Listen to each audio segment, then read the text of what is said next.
Hello and welcome to Belfast Iconoclast. In this episode I speak to economist Michael Roberts about his new book about our current economic crisis, The Long Depression.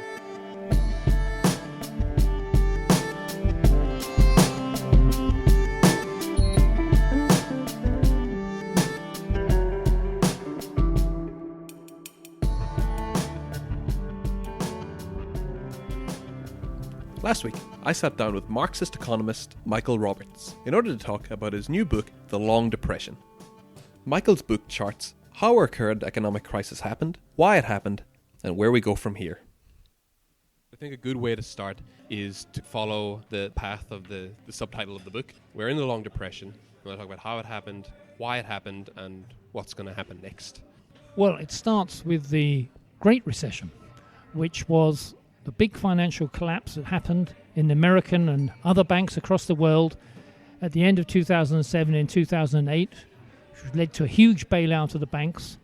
But that crash in the banks drove down most of the major economies' growth rates into negative territory. There was a big recession, what economists call a slump in production. And that was one of the biggest slumps within production. It lasted for 18 months up until the middle of 2009. That we've seen since the 1930s.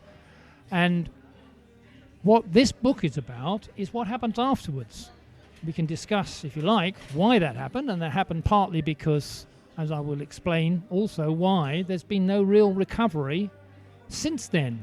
What's happened in what I call the Long Depression since 2009 to now is a very, very weak recovery in growth, in people's incomes, in employment, in their general conditions, a reduction in public services. In many countries, we've seen incomes fall by 10 to 30%, and recovery has been very weak, so that probably by the end of this decade, the majority of ordinary people and their households across the major economies will be no better off than they were in 2008. Most mainstream economists have been unable at this point to say when we'll be able to get out of this recession. In fact, a lot of them wouldn't even say that it is a depression. They think that things are on the way back up. It was a slight recession, and we should be coming out of it anytime soon. Those that think that we are still in a slump or in a repressed economy are unable to say why, even though they're very optimistic that we're going to be able to come out of it. Can you explain the mainstream position on this? Well, the mainstream didn't expect this Great Recession or this financial collapse. Back in 2005, 2006, 2007, they were saying everything's fine, everything's growing well, people are getting more jobs, people are getting incomes up. In Ireland, for example, it was a great boom, house prices were rising well, everybody seemed to be going great. They never saw it coming. It was like the Titanic hitting an iceberg. They didn't see it coming. Why didn't they see it coming? Because they don't have any real explanation of what the laws of motion are in a modern economy. They see things going harmoniously forward, that capitalism, as I call it, a modern economy where people produce things for profit and there are private owners of big capitalist combines. That's the best possible system, and that works fine, and there will be no problem as long as we keep monitoring it reasonably and regulating it reasonably well. And when we had the big banking crash, which they didn't expect, product of the collapse and the housing boom in the United States and then elsewhere, they said, well, it's a chance in a billion, was one explanation in the UK Parliament and the American Congress, or it was due to financial instability, reckless greed by a bunch of financial speculators, and we just have to control that and we can sort it out. They had no real explanation of why that happened, and therefore they have no explanation also of why things haven't really improved much since then. They've just run along the bottom. I describe the economies of the major economies of the world. Normally in a recession, you think of it this way. It's like a V. It collapses, then it goes back to where it was before. It's like a V-shaped, down and then up. But actually this recession is more like a square root. It goes down, if you know what the arithmetical, mathematical term is. It goes down, it comes up, but it doesn't go back to where it was before. It trundles along at a lower level. And that's this economy that we have now is like a depression economy. It just continues at a low level. People don't return to the same employment, the same incomes, the same conditions, the same houses. Nothing returns to where it was before. And there's no explanation for mainstream economics. I think there is an explanation, but mainstream economists cannot explain it. How is this depression different from what happened after recessions in the 1980s and the 1970s, or even in the 1950s?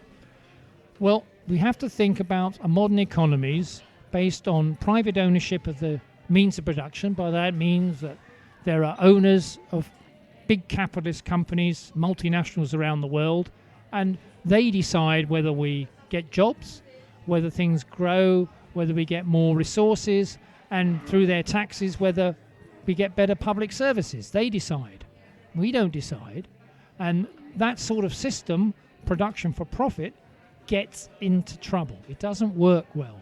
And that's what Marxist economics says. Marxist economics says that production for profit capitalist system, over a period of time, finds it gets into trouble because the profitability of that production starts to fall. There's a tendency to fall. The pressures of competition between capitalists, investing more and more in machinery against labour, and basically workers provide the value and the profit. We go to work. If nobody goes to work, nothing gets produced, nothing gets sold. There's no profit. It's up to workers. But if we reduce the workforce, we reduce the possibility of increasing profit. And yet at the same time, capitalists have to compete to do that. And they try to reduce their costs, their labour costs, and increase their profit that way. So there's a contradiction, and that contradiction means a falling profitability starts to operate. And when profits fall to a sufficient level, you get a crash in production. And that happens in cycles.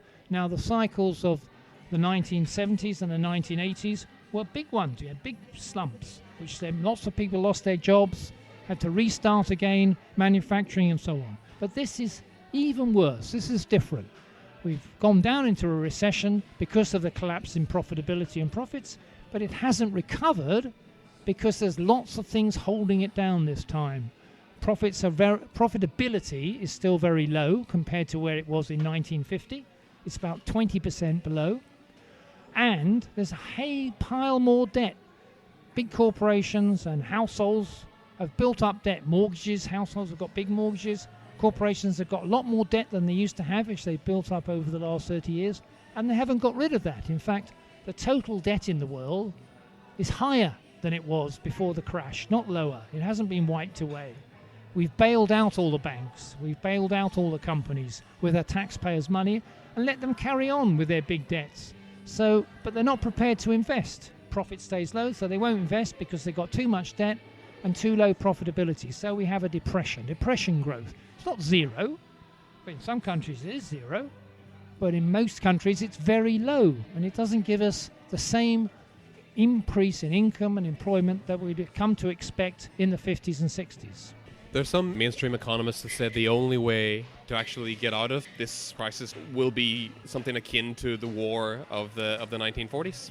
Well, a Marxist economist would say what gets capitalism out of a crisis is the destruction of capital values. What by that we mean is, if you can get rid of a load of old companies and industries, which Northern Ireland knows well, all the old industries have been wiped out, and replace them with much cheaper levels of investment in capital and so on, and a smaller workforce, then your profitability rises.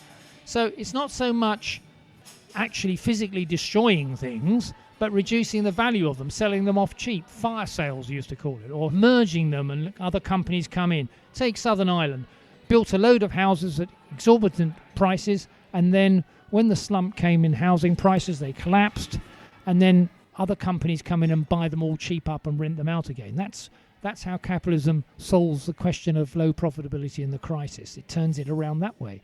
So a war can do that very effectively because it physically destroys things, and they have to replace. After 1945, there were millions of workers in Europe and Japan with no work. They were cheap to employ, and all the industry was destroyed physically, so they had to be replaced with new technology at cheaper rates with big companies, American capital and so on.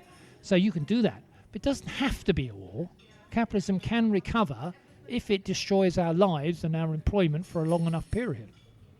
But you don't think war is really on the table for the capitalists? I don't think so. I don't think it's in the interests of the big strategists of capital to resort to war to try and get out of the crisis or to take advantage over the other capitalists in the world. There is capitalist rivalry between the big economies of the world, the US capital, European capital, Japan and China. But war, I don't think, is what they're looking for as a solution. It was in the 1930s when Germany and Japan, who were being driven out of world markets and couldn't get a grip on a share of profit throughout the world, resorted to that policy. But they had replaced their existing, as you might call the normal capitalist leaders, with fascist and militarist leaders who saw that as a solution and opted for that. We don't have that position yet in all the major economies. We don't have militarist leaders. We don't have army control in the United States or in Europe or Japan. We still have ordinary capitalist governments to compete on trade, to compete on finance, to take advantage. Perhaps the Donald Trump will resort to protectionism and against China. Perhaps he'll try to block immigration. These are all anti-globalization and free trade measures against other countries, but that's not military war. We haven't reached that point. I think it's more likely that each country will try to find some sort of financial or economic solution over the other countries to solve their problems. Do you think that resorting to economic nationalism could potentially lead us down that path? Because I know that a lot of the rhetoric from, not only Donald Trump, but of course Theresa May and Marine Le Pen, who's Front National, or get a lot of sway in French politics. They talk about closing the borders. They talk about bringing capitalism within the borders. Yes, that is a danger from nationalism. That this protectionism, move towards nationalism, away from free trade agreements, which we had a number that are just being lined up and now all going to be dropped. There's talk about getting rid of the North American free trade agreement between Mexico, Canada and the United States under Trump. There's talk about breaking with the NATO, which was the pan-defense organization to protect Western capitalism from the horrible dangers of Soviet Union. All that is under threat. But what that doesn't mean that we have fascist movements in these countries separate from the capitalist state, looking to crush democracy in these countries and resort to wars with other countries. Yet, it's still a danger. Even if the National Front were to gain, or the Front National were to gain power in France, it's not quite the same thing as having Hitler in power in Germany or Mussolini in Italy. It's still a different story. They don't have brown shirts. They don't have a mass movement separate from the state. That's still a possibility down the road, but at the moment I don't see that the most likely option. I realized a couple of very interesting things while I was reading your book, and some were very surprising. And it might just be that I'm a very bad Marxist, but I didn't see that there was quite such a split in Marxist economists who agreed that the law of the tendency for the rate of profit to fall was canon per se, and those that said that, actually it's incidental if it exists at all. Anytime I heard a Marxist economist talk, or anytime I read something that they were saying, the fact that they didn't talk about it was that it was something that everyone understood as being fact. You didn't have to talk about it because everyone knew it was true. So it was very surprising. But you talk also about what might be the history of that, why certain Marxist economists give it a wide berth, and why some of them might not even have heard about it. Yeah, for your listeners, this might be a rather abstruse question, a bit obscure. The 10% rate of profit fall. What the hell are those guys talking about? You should definitely. Okay, so let's explain succinctly what the law of the tendency of the rate of profit to fall is. The Marxist theory of why we have booms and slumps and crises and big collapses in production and so on is that capitalism aims to produce for profit, and if it doesn't get profit, then it will stop investing and people lose their jobs. And Marx said, well, there's actually a law in development of capitalism, whereas they try to expand production, they actually find that the rate of profit, or the profitability they get on their investments, begins to decline. There's a tendency for it to decline. I won't go into details of why, but it does. That process reaches a point where profits can fall and capitalists stop investing. So there's a cycle of profit, of boom and slump, and it's all to do with this law. Now, that is what I think is a key understanding that Marx brought to us. He wasn't the first person to talk about this falling rate of profit. Previous mainstream economists like Adam Smith and David Ricardo, which your listeners may have heard of if they've ever been in school, as the basic economists before Marx, said that there was this falling rate of profit. But Marx tried to explain it. They didn't really have an explanation for it. They just accepted it. And he presented that in his various works, particularly in the works of Capital, which is Marx's main book that people may have heard of. But once Marx died, a lot of other Marxists hadn't read Marx's works because Marx's works weren't published. Only volume 1, he has 3 or 4 volumes of Capital, were published in the lifetime of later Marxists. In fact, the 3rd volume of Capital was only published near the end of the 19th century, some 30 years later than the first volume, and some 10 years after Marx died. So most Marxists didn't really know what the cause of crises in capitalism was.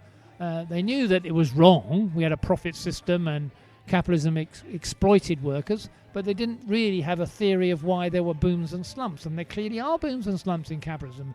Any of your listeners will know when you go through a slump or a recession, and there have been in their lifetime, that it doesn't all go straight up. It goes up and down, up and down. Marx explained that in volume 3 of Capital in particular, but most Marxists hadn't read that, so they had to think about what those theories were. In my view, the majority of Marxists, even right up to now, even the best Marxist economists, and you won't know their names, so I won't tell you, don't relate that to the law of the tendency of rate of profit to fall. They relate it to other things, to do the lack of demand. There's not enough buying by workers of capitalist production, or capitalists produce too much without thinking about it, and this causes a slump, or there's a financial instability, too much financial speculation, or people breaking the rules and being greedy. All these reasons are presented, none of which I think are the correct ones, and Marx presented the correct ones back in the 1860s when he wrote about this, but this has been lost. And the majority of even Marxist economists, and I have to tell your listeners that there's not many of us, we could probably fill the room in your place that you're listening to this now, of the number of Marxist economists there are in the world. And of those, only 1 or 2 of us out of the 10 people we've crammed into your room would actually accept Marx's theory as he presented it in volume 3. They look for other theories. You've used your book to, I think, quite successfully prove that, the law does hold.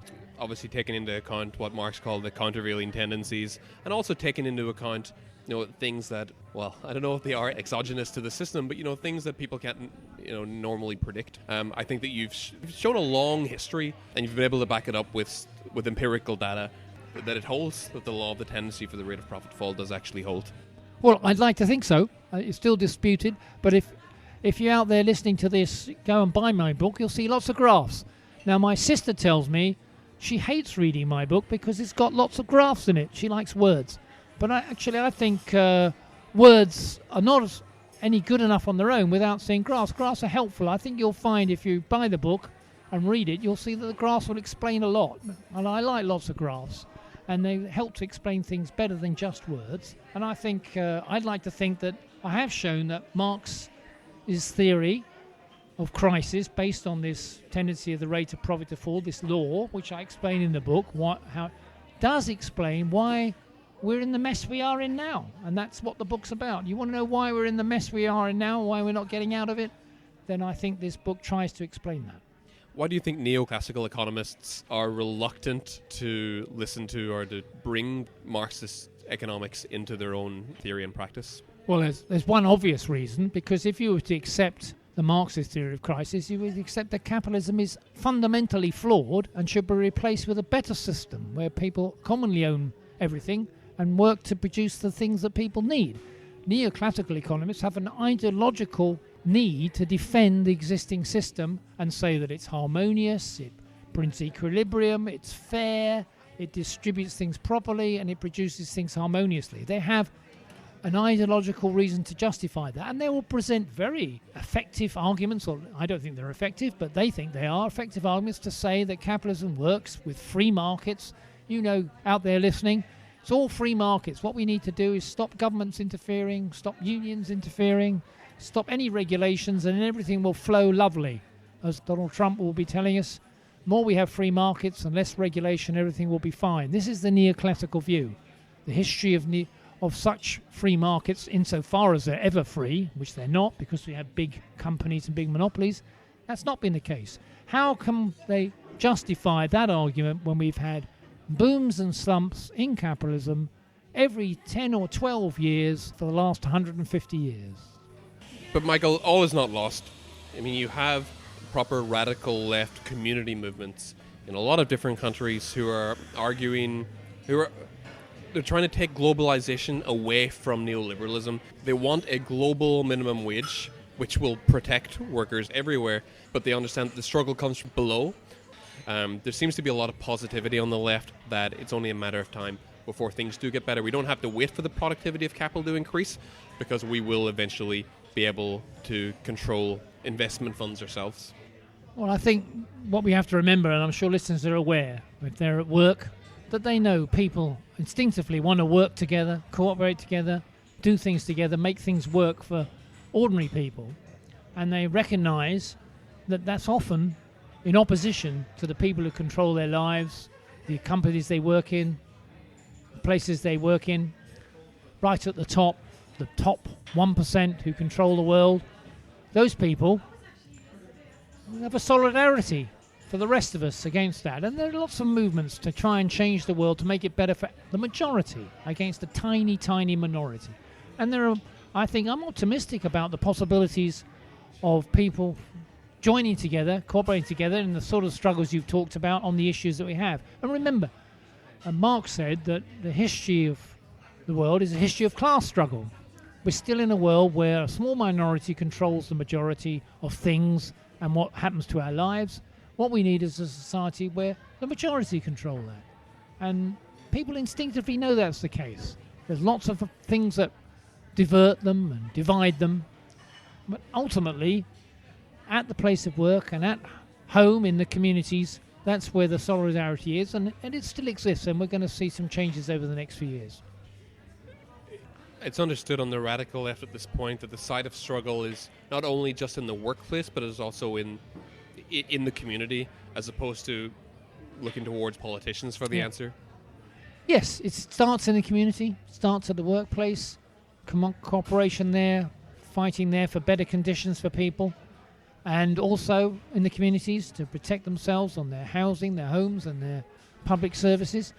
But don't rule out electoral politics. We still have to recognise that the state controls politics. Parliaments matter. They decide laws. We have to take the struggle from the communities, from the workplace, also into Parliament and into the electoral process. Try to win there. If we don't win there, then we continue to struggle back in the communities to change society. It's a combination of both. Remember, the history of capitalism and the improvement for labour also has involved changing law through struggle, not through just hoping, but through struggle, and also changing things through solidarity at the workplace, through strikes and struggles which bring better conditions for people as well. That's it for this week's podcast. If you have any questions about anything you've heard in the podcast, drop us an email at belfasticonoclast@gmail.com or send a message on our Facebook page, facebook.com/BelfastIconoclast. Of course, you can also tweet us at BeFastIconoclast. Thanks very much for listening.